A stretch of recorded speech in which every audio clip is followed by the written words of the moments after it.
ఈరోజు జరుగుతున్నటువంటి సిట్ విచారణ పేరుతోటి మా పార్టీ వర్కింగ్ ప్రెసిడెంట్ గారికి నిన్న నోటీసులు ఇవ్వడం, ఈరోజు 11 గంటలకు రమ్మని పిలవడం, ఇవన్నీ ఇందాక పొద్దునట్టు చెప్పినట్టు మా కేటీఆర్ గారు కూడా ప్రెస్లో క్లియర్గా చెప్పారు.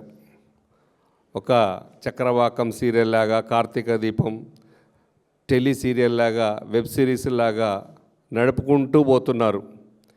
ఒక కేసు అంటూ తయారు చేయడం, ఒకటి ఈ ఫార్ములా అని, ఒకటి ఫోన్ స్కామ్, ఫోన్ ట్యాపింగ్ అని, ఒకటి కాళేశ్వరం కట్టడమే తప్పని, ఇట్లా అనేక కేసులు పెట్టి అక్కడ ఒక ఫిక్సప్ చేసేసి మీరు దాన్ని ఒక టీవీ సీరియల్ లాగా యాక్టింగ్ చేసుకుంటా నటించుకుంటూ మీకు ఎప్పుడైతే ఇబ్బంది వస్తుందో, మీ ప్రభుత్వాన్ని ఎప్పుడైతే మీ ప్రభుత్వ చేస్తున్న అక్రమాలను బయట పెట్టడానికి ఎప్పుడైతే ప్రయత్నం చేస్తున్నారో, మీ దుశ్చర్యల్ని ప్రజల ముందు ఎండగడుతున్నారో, మీ అక్రమాలని, మీ పంచుకోవడాలని, ఇవన్నీ ఎప్పుడైతే బీఆర్ఎస్ పార్టీ మా వర్కింగ్ ప్రెసిడెంట్ కేటీఆర్ గారు కానీ, హరీష్ రావు గారు కానీ ఎప్పుడైతే బయట పెడుతున్నారో, అది ప్రజల్లోకి వెళ్ళి కాంగ్రెస్ పార్టీని అసహించుకునే పరిస్థితి రావడంతో అదే రోజు ఒక నోటీసులు వస్తాయి. అది ఆ న్యూస్ అంతా ప్రజల్లోకి పోవద్దని, నిన్నగాక మొన్న ఒక 3 రోజుల క్రితం ఒక బొగ్గు గని దాని ఒక సైట్ విజిటింగ్ అని పెట్టేది, ఒక సర్టిఫికేట్ లేనిపోని అని పెట్టి దాని ద్వారా టెండర్ దక్కించుకొని పంపకాల దగ్గర తేడా వచ్చి రద్దయినటువంటి నైనీ కోల్ బ్లాక్. దానికంటే ముందు గతంలో 7 నుంచి 10 టెండర్లు బీఆర్ఎస్ పార్టీ ఇస్తే మైనస్లో పోయేది, కాంట్రాక్టులు ఎవరు తీసుకున్నా కూడా మైనస్లో ఉండేది.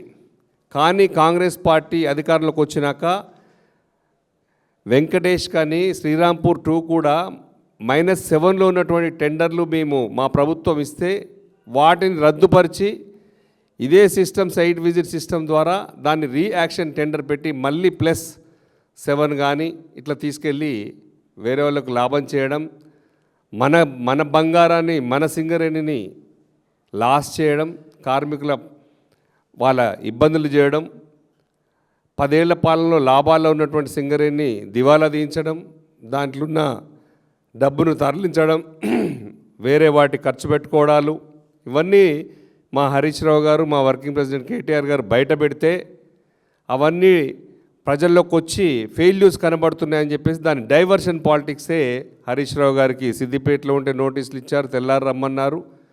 మా కేటీఆర్ గారికి నోటీసులు ఇచ్చారు, ఈరోజు రమ్మన్నారు.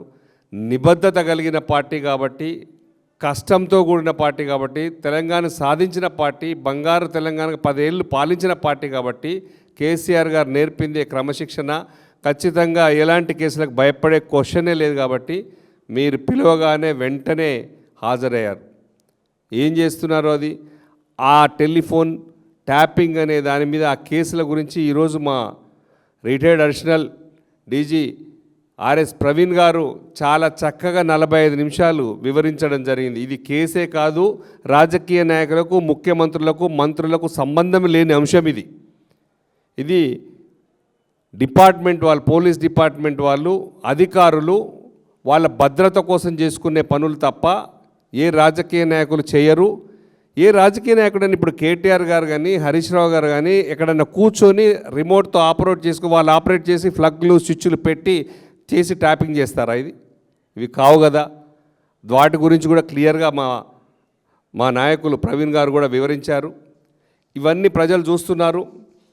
మొన్న సర్పంచ్ ఎలక్షన్లు పెడితే లోకల్ బాడీల్లో ఖచ్చితంగా 5%, 10% కూడా వస్తాయో రావో అనుకుంటే 40% దాకా వచ్చినాయి సీట్లు.